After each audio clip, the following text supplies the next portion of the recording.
तस्य कृतेनार्थः नाकृतेनेह कश्चन न चास्य सर्वभूतेषु कश्चिदर्थव्यपाश्रयः तस्मादसक्तः सततं कार्यं कर्म समाचर असक्तो ह्याचरन् कर्म परमाप्नोति पुरुषः परमाप्नोति पुरुषः।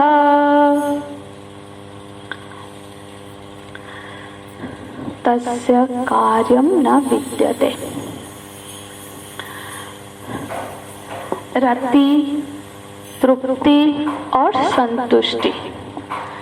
रति और तृप्ति, संतुष्टि जिनको उसके लिए जो अभी बाह्य पदार्थों में, बाह्य विषयों में निर्भर है कि उनको जो हम एक स्वाभाविक वृत्ति है रति, तृप्ति और संतुष्टि, इसको प्राप्त करने के लिए जो बाहर के विषयों में अब निर्भर है, हाँ, उससे उनको बाह्य पदार्थ से वो रति, तृप्ति और संतुष्टि संधान कर रहे हैं, उनके लिए उनके जीवन में प्राप्तव्य शेष है। पिछले कक्षा में हमने श्रवण किया था कि कर्तव्य तब तक रहेगा जब तक प्राप्तव्य रहेगा। जब तक कुछ पाना है तब तक कुछ करने का कर्तव्य रहेगा ही रहेगा। तो प्राप्तव्य की स्थिति यदि बनी हुई है तब तक कर्तव्य बना ही रहेगा। हाँ, और रति, तृप्ति और संतुष्टि ये तीन ही वस्तु है, ये तीन ही वृत्तियां हैं हमारे अंदर, जिसकी पूर्ति के लिए हम कुछ ना कुछ पाना चाहते हैं। हाँ, तो भगवान ने 17वें श्लोक में इसलिए बड़े सुंदर से कहा, आत्मरति, आत्मतृप्ति, यस्तु आत्मरति आत्मतृप्तश्च आत्मसंतुष्टः। हाँ, ये तीन वृत्तियों के तरफ ही भगवान ने दृष्टि आकर्षण किया है यहाँ पे। तो वही ये तीन वृत्तियों के लिए जो बाह्य विषयों में अभी ये ढूंढ रहा है तो उसकी प्राप्तव्य बचा है, प्राप्तव्य बचा है तो कर्तव्य बचा है, कर्तव्य है तो फिर वो जो यज्ञ का चक्र है, वो जो कर्म का चक्र है, उसमें वो अभी उसको रहना ही होगा। उस कर्म के चक्र में जो ज्ञान है, जो अभी जिस चक्र का वर्णन पिछले 14वां, 15वां, 16वां श्लोक में हमने अध्ययन किया कि जिस यज्ञ भावना के साथ ये जो प्रकृति में ये जो चक्र चल रहा है, अन्नात् भवति भूतानि पर्जनात् अन्न संभव,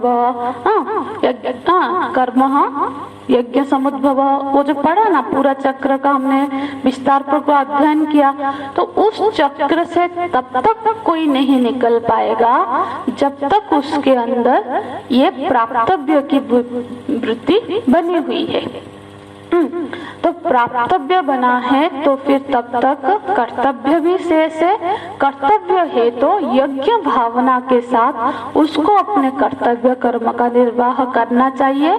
तो तब तक इस चक्र का वो हिस्सा बने रहना चाहिए, उसको त्यागना नहीं चाहिए। ये हमने 16वें श्लोक में भगवान ने किया, यदि कोई इस चक्र का न अनुवर्तती, यदि इसका वर्तन नहीं करता है, माने यज्ञ भावना से नहीं, स्वार्थ के भावना से अपने लिए ही करता है, तो फिर भगवान क्या बोलते हैं, मोघम पार्थ जीवति, उसका जीना व्यर्थ है। हाँ, और अघायु इंद्रिय आराम हो, जो अपने इंद्रिय के आराम के लिए ही ये प्रकृति में कर्म कर रहा है, तो अघायु, उसका पूरा आयु अघायु है, मतलब पाप की आयु है, उसने सिर्फ पाप ही इकट्ठा किया है। तो फिर यहाँ पे प्रश्न उठा, तो फिर क्या मनुष्यों का यही कर्तव्य है कि वो जो मनुष्य जन्म मिला है उसको ये स्वाधीनता प्राप्त है कि वो इस चक्र का हिस्सा बन सके, और नहीं भी बन सके तो क्या सिर्फ इसलिए कि वो चक्र का हिस्सा बनकर रहे? तो भगवान बोलते नहीं, आगे का यस्तो आत्मरतिर एव स्यात् आत्मतृप्तश्च मानवः आत्मन्येव च संतुष्टः तस्य कार्यं न विद्यते। इसका हमने पिछले कक्षा में चर्चा कर ली थी। बोलते हैं एक ऐसा व्यक्ति है, मानव मनुष्य ही है, क्योंकि कोई और प्राणी तो हो नहीं सकता इस स्थिति में। मनुष्य एक ऐसा है, एक ऐसा मनुष्य भी हो सकता है जो इस चक्र के अंतर्गत नहीं है, जो इस चक्र से ऊर्ध्व है। उसको इस चक्र में फंसने की कोई आवश्यकता नहीं है। वो इस चक्र का उल्लंघन भी कर सकता है और उसको कोई दोष भी नहीं लगेगा। तो वो व्यक्ति कौन है? वो व्यक्ति का पहचान है आत्मरति ही, जो आत्मा में ही रत है, आत्मा में ही तृप्त है और आत्मा में ही संतुष्ट है। देखो, रति, तृप्ति और संतुष्टि, तीन चीज का भी थोड़ा सा व्याख्या कर लेते हैं। रति किसको बोलते हैं? जो सतत आनंद का अनुभव होता है ना, उसको रति कहते हैं।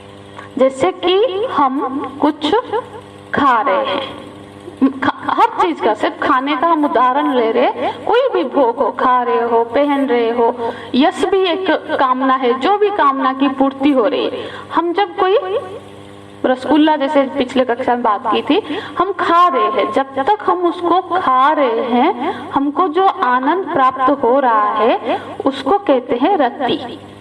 जो सतत, जो चल, मतलब निरंतर प्राप्त हो रहा है, हाँ, तो उसको तब तक किस स्थिति में है? हम उठा रहे हैं, एक बाइट लिया, दूसरा बाइट लिया, तो हम उसको एंजॉय कर रहे हैं, मतलब उससे रस ले रहे हैं, रति, उससे रति प्राप्त हो रही है। ठीक है, फिर उसके निर्णय तक फिर क्या होती है?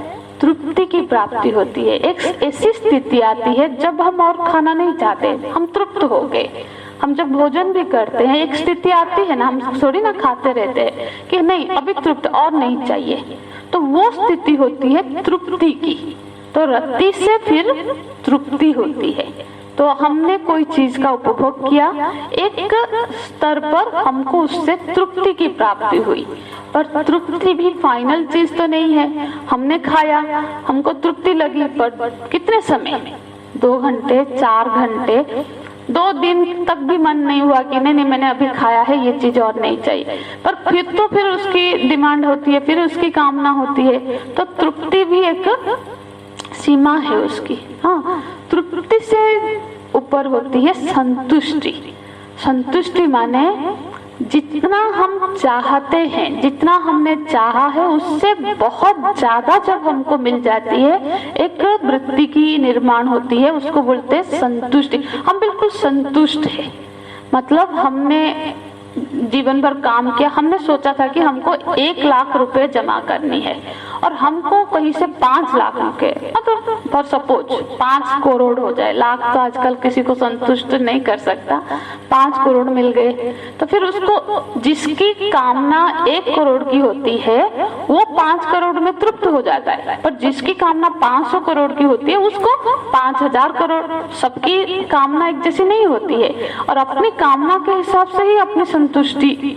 कोई 5 करोड़ में संतुष्ट हो गया, अरे मुझे और कुछ जीवन में और नहीं चाहिए, मेरे पास एनफ है। पर ये शब्द हर कोई, 5 करोड़ आजकल कुछ नहीं लगता है बहुतों को। तो इसी तरह से जब जितना हम चाहते हैं उससे अत्यंत अधिक मात्रा में प्राप्त हो जाए तो फिर वो स्थिति होती है संतुष्टि। तो ये तीनों चीज इस साधक का कहाँ घटित हो रहा है? घटित हो रहा है आत्मा में। इस चीज के लिए वो किसी रसगुल्ले पे, किसी पैसे पे, घर पे, संबंध में निर्भरशील नहीं है। उसके लिए वो अपने ही आप में वो संतुष्ट है। हाँ, साइलेंट कर लीजिए शर्मा जी। तो उसकी प्राप्ति के लिए वो अपने आत्मा में ही वो रति प्राप्त कर रहा है, आत्मा में ही रति है, आत्मा में ही तृप्ति है, आत्मा में ही संतुष्टि है। तो उसी में जब ये प्राप्त हो जाता है, ऐसा जो व्यक्ति है, थोड़ा सा उसको देखेंगे क्या, शायद कुछ है तो हेलो, हाँ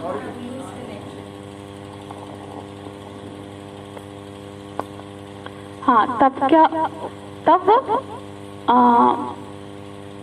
जब ऐसी स्थिति जिसकी बन जाती है वो फिर क्योंकि अब उसकी कोई बाहर प्राप्तव्य नहीं है, बाहर किसी चीज में, अब हम क्या चर्चा कर रहे हैं, जब तक ऐसी स्थिति बनी हुई है कि बाह्य विषय से वो रति, तृप्ति और संतुष्टि का संधान कर रहा है, तब तक प्राप्तव्य है तो कर्तव्य भी है, और तब तक यज्ञ का वो जो चक्र है, कर्म का चक्र है, तब तक वो कर्म चक्र में रहेगा।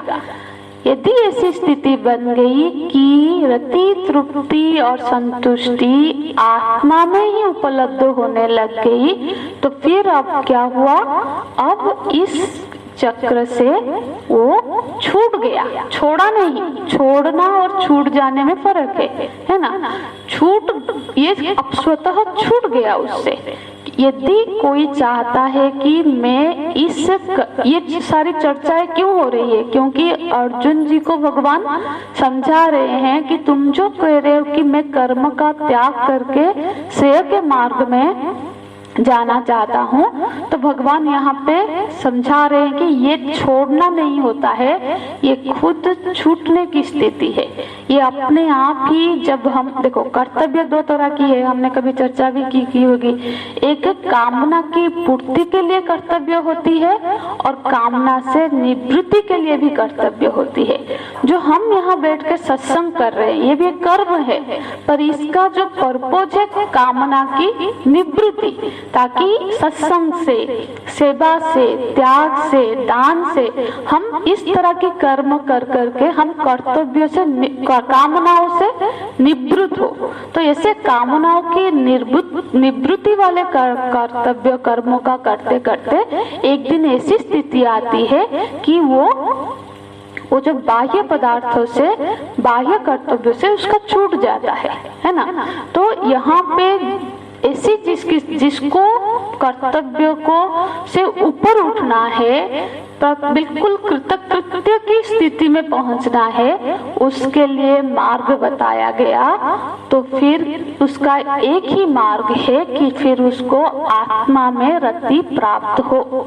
तो आत्मा में रति कब प्राप्त होगी, जब उसका चित्त, उसका क्या होगा, अंतःकरण भंग हो, चित्त। तो उसकी चर्चा आगे करेंगे, अभी समझ में नहीं आएगा थोड़ा सा। तो फिर ऐसी जो स्थिति हो जाती है, हाँ, आत्मा मतलब आप रति, आप रमण, आप रति, आप रमण हार, ऐसा एक गाना आता है ना कि आप में ही रति है, आप में ही रस है, और आप ही रमण हार है। खुद ही रमण कर रहा है, खुद ही रस ले रहा है, खुद में ही रस ले रहा है, मतलब स्वयं बैठा है। पर ऐसा नहीं है कि ये कोई जड़वत स्थिति नहीं है, ये चैतन्य की स्थिति है, सतत आनंद की स्थिति है। मतलब जो रति भी है, तृप्ति भी है, संतुष्टि भी है। कहाँ, कैसे, क्योंकि रति मतलब निरंतर आनंद का अनुभव भी हो रहा है और तृप्ति भी है, और संतुष्टि भी है। संतुष्टि यहाँ पे विस्तार या प्राचुर्य के अर्थ में नहीं है, संतुष्टि है क्योंकि ये पूर्ण सुख है। जब कोई चीज पूर्णता से प्राप्त हो जाए तो संतुष्टि तो हो ही जाएगी, है ना। अब 5 लाख, 10 लाख, 8 लाख, इस चक्कर से भी जो पूर्ण है, जो समग्र संपत्ति का मालिक हो जाएगा, तो फिर तो संतुष्टि हो ही जाएगी ना। तो ऐसी संतुष्टि वहाँ प्राप्त है। तो जिसको इस तरह से अपने ही आत्मा में रति प्राप्त हो गई, तृप्ति प्राप्त हो गई, संतुष्टि प्राप्त हो गई, वो इस कर्म चक्र से छूट जाता है। हाँ, उसके लिए फिर तस्य कार्यम न विद्यते, उसके लिए कोई कार्य का विधान शास्त्र में नहीं है कि तुम्हारे लिए ये करना चाहिए, ये नहीं करना चाहिए। यहाँ तक कि उसके लिए ये उपदेश भी नहीं है कि तुम्हें उपदेश करने की सेवा भी करनी है, चाहे करे चाहे ना करे। अब महापुरुष प्रवचन करते हैं, उपदेश देते हैं, अपनी जो आनंद का अभिव्यक्ति करते हैं, ये चाहे करे ना करे तो कोई उनको दोष नहीं दे सकता। देखो ये किसे स्वार्थ पर है, नहीं कर रहे हैं संसार, ये उनकी मौज है। तो उनके लिए शास्त्र कोई कर्तव्य विधान नहीं कर रहा। जबकि हमने चर्चा की थी, जैसे कि कोई अब उपनिषद में लिखा गया है कि प्रवचन है ना, कि आपको उसके लिए कभी भी क्या करना है, आलस्य नहीं करना है। आपको प्रवचन करने के लिए आलस्य नहीं करना चाहिए। ये जो पास आउट स्टूडेंट्स होते हैं ना, उनके लिए ये उपदेश है। तो इसका मतलब है आप करो, उनके लिए उपदेश है। पर जो इस स्थिति को प्राप्त हो जाता है, उसके लिए कोई शास्त्र में कोई उपदेश शेष नहीं रह जाता। तो फिर प्रश्न यहाँ पे ये उठ सकता है किसी के भी मन में कि ठीक है, उन लोगों के लिए अब कोई कर्तव्य कर्म नहीं है, पर उनका जब शरीर है, तो शरीर से तो कुछ ना कुछ कर्म होता ही रहेगा।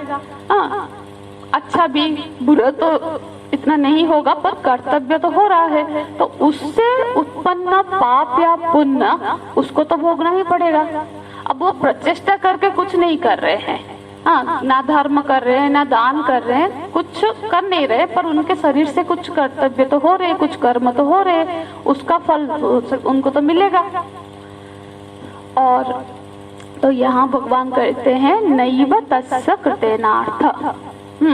देखो अब कोई सिनेमा में कोई अभिनय करता है, उसमें कोई विलेन है, कोई हीरो है, तो हीरो बहुत अच्छा काम कर रहा है, जो दुष्ट का रोल निभा रहा है वो बहुत मारता है, ऐसा करता है, तो क्या उसको पाप या पुण्य होता है? हीरो को पुण्य हो जाएगा या उसको पाप होता है?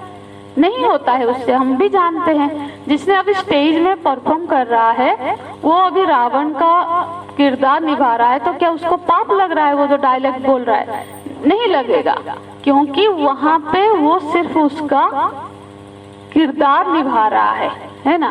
तो उसी तरह से इसको भी उसके शरीर से अब जो कर्म हो रहे हैं, वो चलता हुआ दिख रहा है, बैठता हुआ दिख रहा है, कुछ बोलते हुए दिख रहा है, उसको पाप या पुण्य दोनों ही नहीं होता। इसीलिए वो यदि अभी बहुत धर्म कर्म करते हैं, वो मतलब बहुत शरीर से बहुत सेवा करते हैं, पर इसीलिए नहीं कि मुझे पुण्य प्राप्त हो, क्योंकि पाप और पुण्य दोनों से वो परे है। तो यहाँ पे देखो, फिर कोई बोल सकता है कि ठीक है, पाप और पुण्य उनको नहीं लगता है, जो भी शरीर से कर्म हो रहा है उस कर्म में भी वो नहीं बंध रहे हैं, पर उसको मेंटेन करने के लिए, जब जैसे संसार में हम क्या देखते हैं, जैसे कि हमको कोई एक स्थिति प्राप्त हो गई, हम एक दुकान खोले, बहुत अच्छा चलने लगा है, तो फिर हम क्या उसको मेंटेन करने की कोशिश नहीं कर रहे? कोई व्यापार कर रहे हैं, अपने धनी हो गए, फिर भी अपने जो धन को, उस स्थिति को मेंटेन करने के लिए हम बहुत प्रयास तो करते रहते हैं, है ना। जैसे कि कोई बड़ा बिजनेसमैन हो गया, धनी हो गया, तो क्या वो अभी हाथ उठा के बैठ जाता है? नहीं, वो हर रोज ऑफिस जाता है, फिर वो वही काम वो करता रहता है कि ये स्थिति मेरी जो प्राप्त हुई है, ये जो मैं धनी बनी हूँ या बना हूँ, इसको मेंटेन करके रखने के लिए वो प्रयास करता रहता है। बिना प्रयास करेगा, सब छोड़ देगा एक बार, तो फिर क्या होगा? सब ढह जाएगा, लोग फिर से वो उसी स्थिति में आ जाएगा। तो उस चीज को होल्ड करने के लिए, जो स्थिति, जो धन उसको प्राप्त हुई है, उसको मेंटेन करने के लिए वो दिन रात प्रयास करता है। या फिर कोई, जैसे कि कोई पद प्रतिष्ठा मिली है, पद प्रतिष्ठा को मेंटेन करने के लिए बहुत प्रयत्न की जरूरत पड़ती है। एक बार मिल गई तो हो जाता है क्या? कोई बड़ा संगीतज्ञ बहुत नाम कमा लिया, पर वो हर रोज प्रैक्टिस करते हैं, वो बिल्कुल नहीं मेरा तो हो गया बोल के रहेंगे, तो फिर वो कुछ दिनों के बाद वो गुमनाम हो जाएंगे, लोग उनको फिर याद नहीं करेंगे। तो हर जो प्राप्त वाला चीज है, हमको भले ही आज प्राप्त हुआ है मेहनत से, पर उसको मेंटेन करने की प्रयास रहता है, उसके लिए वो कर्म करता है। ये तो सामाजिक बात हुई। यहाँ तक कि जो आध्यात्मिक क्षेत्र में भी, आध्यात्मिक क्षेत्र में भी क्या होता है, जब हम साधना करते हैं, हाँ, हमारा सपोज चित्त शुद्ध हो गया, तो चित्त जो शुद्ध हो गया, बहुत सत्कर्म हमने किया, पूजा पाठ किया, सत्संग किया, दान किया, सारे प्रयत्न करके हमारा चित्त शुद्ध हुआ, पर हमको सतत सावधान रहना पड़ता है कि हमारा ये स्थिति बनी रहे। हम यदि कोई, फिर मेरा तो चित्त बिल्कुल शुद्ध है बोल के वो कुछ भी करेगा, जुआड़ियों के साथ बैठेगा, कहीं पे भी जाके बैठे, मैं तो शुद्ध हूँ, फिर उसका प्रभाव पड़ जाता है। हमने बहुत शास्त्रों में सुना है, पुराणों में सुना है कि ऋषि मुनियां भी पतित हो जाते हैं। कभी किसी को देखा और उससे इतना प्रभावित हो गए, फिर उनका पतन हो गया। अजामिल हो या बहुत सारे ऋषि है, हाँ, जैसे कि मछली का क्रीड़ा देखा, फिर वो फिर विवाह की इच्छुक हो गए, तो इस तरह से उसको भी सतत मेंटेन करना पड़ता है। एक बार प्राप्त होने पर इवन की जो समाधि की स्थिति है, समाधि में रहकर भी समाधि की स्थिति बनी रहे, उसके लिए भी सावधान रहना पड़ता है, नहीं तो वो समाधि से भी बाहर आ जाते लोग, फिर उनका भी पतन हो सकता है। तो कोई भी क्यों, तो फिर कोई प्रश्न उठ सकता है, ये जिसको अभी आत्मरति, आत्मतृप्ति, आत्मसंतुष्टि प्राप्त हुई है, इस स्थिति को मेंटेन करने के लिए तो उसको कुछ कर्म करना पड़ेगा ना। तो यहाँ जो भगवान बोल रहे हैं कि उसको फिर तस्य कार्यम न विद्यते, उसके लिए फिर कोई कर्तव्य कर्म निर्धारित नहीं है, तो क्या वो स्थिति को मेंटेन करने के लिए कार्य नहीं करेगा। तो फिर यहाँ भगवान के मतलब उत्तर को तो देखेंगे। 18वें श्लोक में जाने से पहले मैं थोड़ा सा समझा देती हूँ कि जैसे कि अब देखो, ये जो स्थितियां हम बात कर रहे हैं, अब सामाजिक तो ठीक है, छोड़ दो, हम अभी आध्यात्मिक में भी बात करें, ये चाहे चित्त की शुद्धि हो, चाहे समाधि हो, ये क्या है, ये स्थिति चित्त की है, मतलब चित्त वृत्ति बनी हुई है, चित्त की जो स्थिति है। अब मन मान लो, चित्त मन की स्थिति है, मतलब मन जिंदा है, हाँ, तभी तो उसमें बिगड़ने की भी स्थिति आ सकती है। अभी उदात है, साफ है तो गंदा भी हो सकता है, तो दोनों की स्थिति बनी हुई है। पर जो ये आत्मरति, आत्मतृप्ति और आत्मसंतुष्टि है, ये आत्मा की स्थिति है, स्वरूप अवस्थान की स्थिति है, ये तभी संभव होती है जब चित्त बाधित हो जाता है, जब चित्त बचा ही नहीं। अब एक बीज है, हाँ, बीज में अंकुरित होने की सामर्थ्य तब तक रहती है जब तक बीज का जीव बचा रहता है। मतलब बीज को सपोज आपने भून दिया, आग में थोड़ा सा भून दिया, तो क्या अभी वो और बीज अंकुरित होगा? नहीं होगा। तो इसी तरह से चित्त जब तक बचा है तब तक ये संभावना रहती है, इसीलिए साधक को सतत सावधान रहना होता है कि मेरा पतन न हो। हाँ, वो बिल्कुल नहीं बोल सकता अब तो मैं सिद्ध हो गया, नहीं, कोई भी सिद्ध का भी पतन हो जाता है, क्योंकि अभी मन की स्थिति बनी हुई है, चित्त की स्थिति बनी हुई है। इसीलिए कभी नहीं समझना हमने बहुत पुण्य कर्म किया है। यही वो राजा का नाम क्या है अम्मा, जिनको स्वर्ग प्राप्त हुआ, इंद्र पद प्राप्त हुआ, तो उनको वहां से हटाने के लिए इंद्र ने क्या ट्रिक किया, बोले तुमने क्या क्या शुभ कर्म किया है? अरे मैंने इतने यज्ञ किया, इतना दान किया। उनके मुख से वो सारा बुलवाया, जैसे वो सारे बुलवाए उनके पुण्य नाश हो गए, उनको फिर से धरती में आने लगा। तो वो सोचो उन्होंने कितने पुण्य किए होंगे कि उनपे इंद्र लोक प्राप्त हुआ।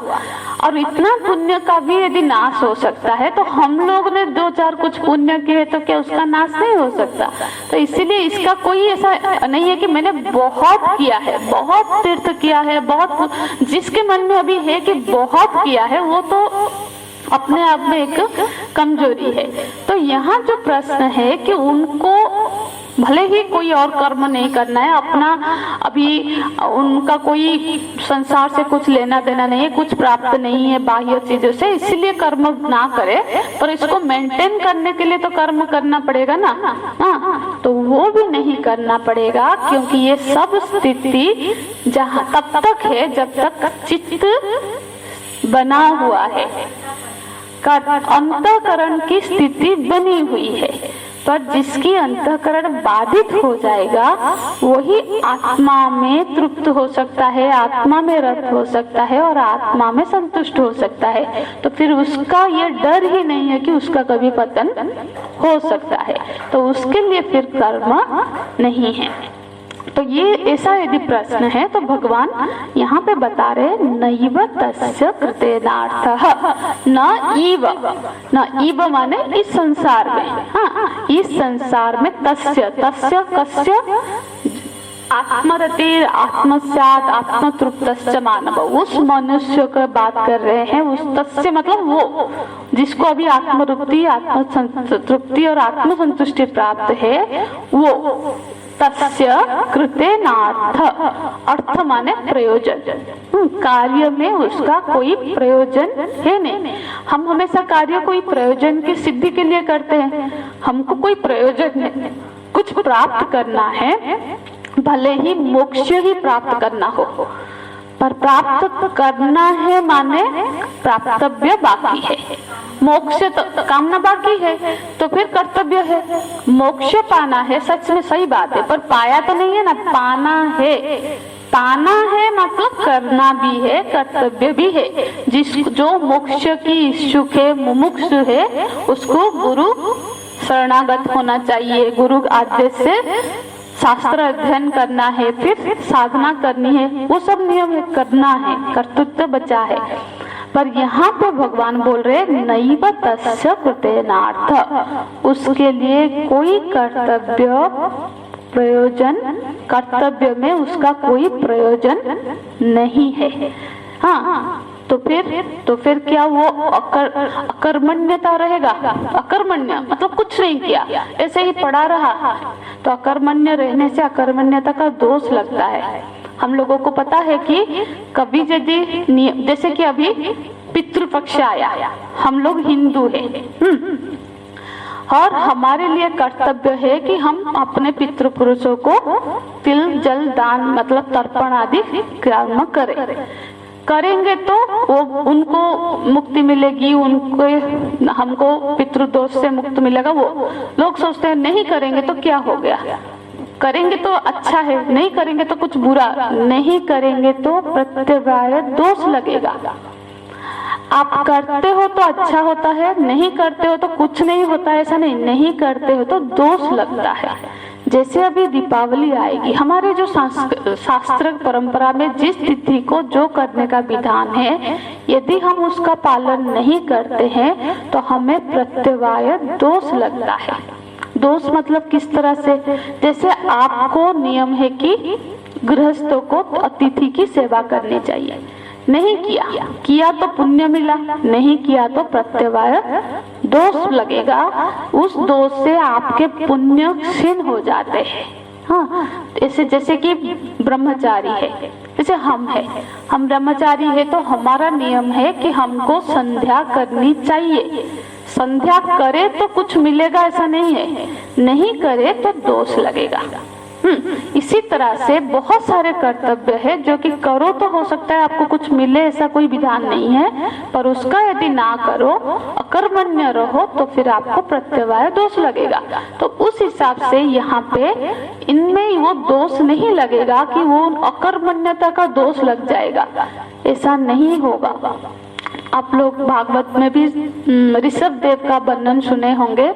ऋषभ देव जीवन मुक्त स्थिति में जब पहुंच गए, वो बस ऐसे अजगर की तरह लेटे रहते थे। उसी से तो ये जो ये परंपरा है ना, एक संत समाज का अवधूत, हाँ, अवधूत परंपरा ऋषभ देव से शुरू हुई है, और जो जैन धर्मावलंबी है वो ऋषभ देव को अपना आदि गुरु मानते हैं। तो जो भी है, पर उनको वो दोष नहीं लग रहा था क्योंकि वो जीवन मुक्त है। तो इसी तरह से वो ऐसे पड़े रहेंगे तब भी उनको कोई दोष नहीं लगेगा। पर हम यदि ऐसे ही अपना समय पड़े रहकर संसार पे बोझ बनकर खा पी कर बैठे रहेंगे तो हमको प्रत्यवाय दोष लगेगा, क्योंकि हम संसार से ले रहे हैं तो संसार को देना भी पड़ेगा। जिससे ले रहे, यदि समाज से ले रहे हैं तो समाज को हमको रिटर्न देना ही पड़ेगा। इसलिए मैं हमारे ही साधक वृंद में देखती हूँ, वो अपने पेंशन के पैसे को ऐसे यूटिलाइज करना चाहते हैं कि मैं अभी काम ना करके पेंशन लेता हूँ और हमको इतना ज्यादा पेंशन मिलता है, तो वो अपना कंट्रीब्यूशन जो दुकान में व्यापार अच्छा नहीं होता है वहां से खरीदेंगे। ऐसा नहीं कि सबको ऐसे, तो अपना रिटर्न समाज को मैं डिफरेंट तरीका से दूं, अपनी सेवा से अपने उस पैसे का ऐसा यूटिलाइज करते हैं। अपना घर चलाएंगे, जरूर चलाएंगे, वो उसमें कोई, पर मैंने देखा है और ये बिल्कुल शास्त्र सम्मत सही बात है कि यदि हम समाज से ले रहे हैं तो समाज को देने का भी हमारा कर्तव्य है। यदि हम उसको ना करके बस बैठे रहते, हम तो किसी का कुछ नहीं बिगाड़ रहे हैं, बिगाड़ तो नहीं रहे हो, पर जो करना है वो नहीं कर रहे हो, इससे तुम्हारे पुण्य की हानि होती है। तो यहाँ पे वो दोष भी इनको नहीं लगता है। तो आगे बोलते न चस्य सर्वभूतेषु कश्चित् अर्थ व्यपाश्रयः, न चस्य सर्वभूतेषु, उनको सर्वभूतेषु पूरे दुनिया से अब कुछ अर्थ नहीं है, मतलब उनको कुछ भी उनसे प्राप्तव्य नहीं है, कोई भूत से कोई प्रयोजन नहीं है।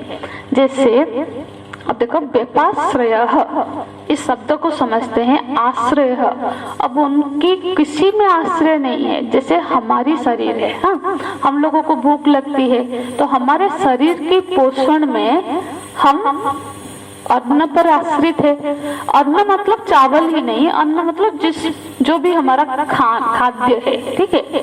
तो हम अपनी जो शरीर की पोषण के लिए अन्न पर आश्रित है ना, अन्न के बिना वो कार्य नहीं होगा।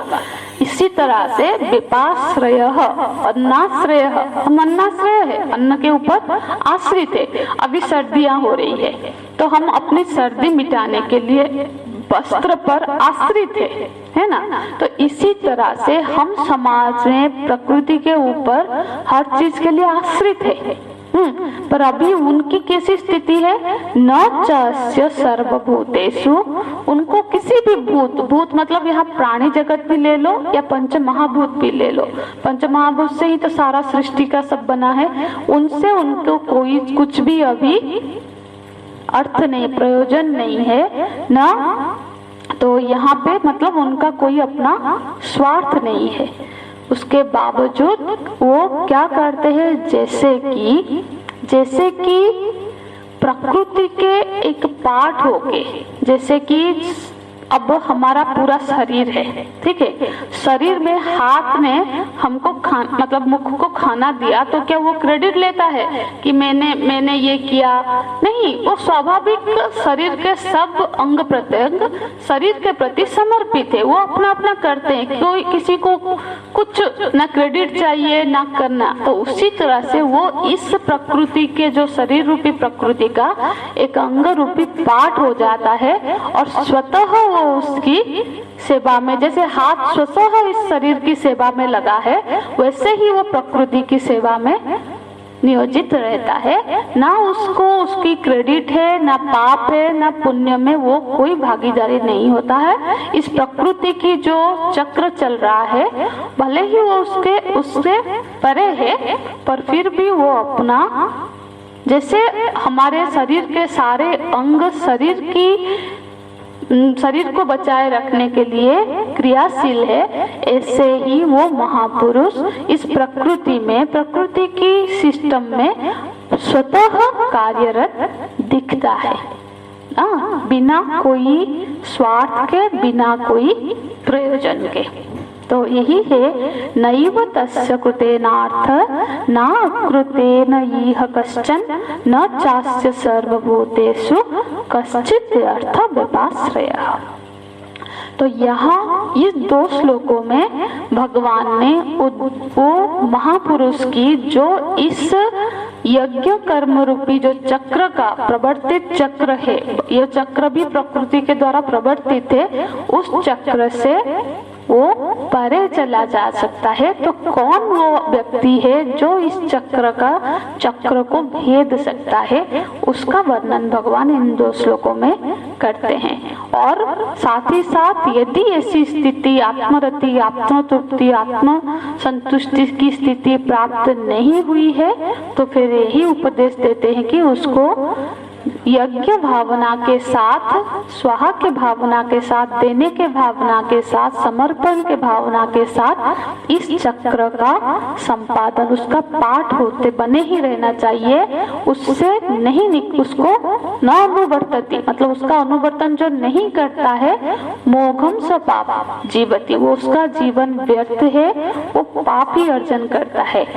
पर इस स्थिति को प्राप्त होने के बाद फिर उसको उस चक्र से चाहे करे चाहे ना करे, उसको कोई भी दोष नहीं लगता है। तो ये बस हमको इससे समझना है कि ये जो स्वाधीनता हमको भगवान से मिली हुई है मनुष्य की, कि चक्र से पाठ बन सके या ना बन सके, उसका उद्देश्य चक्र से परे जाने की स्थिति में पहुंचने के लिए स्वाधीनता प्राप्त हुई है। इसीलिए उस स्थिति को प्राप्त करने के लिए हमको चक्र का सुचारू रूप से यज्ञ भावना से उस चक्र का पाठ बने रहना चाहिए। हरि ओम तत्सत। ओम पूर्णमदः पूर्णमिदं पूर्णात् पूर्णमुदच्यते पूर्णस्य पूर्णमादाय पूर्णमेवावशिष्यते। ओम शांति शांति शांति। हरि ओम। श्री गुरुभ्यो नमः।